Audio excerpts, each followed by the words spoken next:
മലപ്പുറം പുത്തനങ്ങാടിയിൽ തെരുവ് നായയുടെ കടിയേറ്റ് പിഞ്ചു കുഞ്ഞടക്കം 7 പേർക്ക് പരിക്കേറ്റവരെ മഞ്ചേരി മെഡിക്കൽ കോളേജ് ആശുപത്രിയിൽ പ്രവേശിപ്പിച്ചു.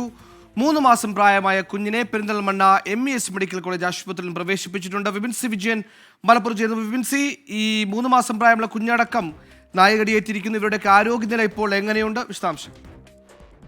സുഹൈൽ, ഗുരുതരമായിട്ടുള്ള പരിക്കില്ല എന്നുള്ളതാണ് നിലവിൽ അറിയുന്നത്. പക്ഷേ എല്ലാവരും തന്നെ ഇപ്പോൾ ചികിത്സയിലാണ്. ഇന്ന് വൈകിട്ട് ഏകദേശം ഒരു 5:30 മണിയോട് കൂടിയാണ് ഈ ഒരു നായയുടെ ആക്രമണം ഉണ്ടായത്. പുത്തനങ്ങാടി LP സ്കൂളിന് പിൻവശത്ത് താമസിക്കുന്ന വീട്ടുമുറ്റത്ത് ഈ കുട്ടികളെല്ലാവരും തന്നെ കളിക്കുകയായിരുന്നു. ഇവർക്കാണ് ഇപ്പോൾ കടിയേറ്റിരിക്കുന്നത്. 5 കുട്ടികൾക്കും 2 മുതിർന്നവർക്കുമാണ് കടിയേറ്റിരിക്കുന്നത്. അതിൽ ഈ 2 മുതിർന്നവരടക്കമുള്ളവർ മഞ്ചേരി മെഡിക്കൽ കോളേജിലാണ്. ഒപ്പം അമ്മയുടെ കയ്യിലാണ് 3 മാസം പ്രായമായ കുട്ടി ഉണ്ടായിരുന്നത്. നായ ചാടിക്കടിക്കുകയായിരുന്നു.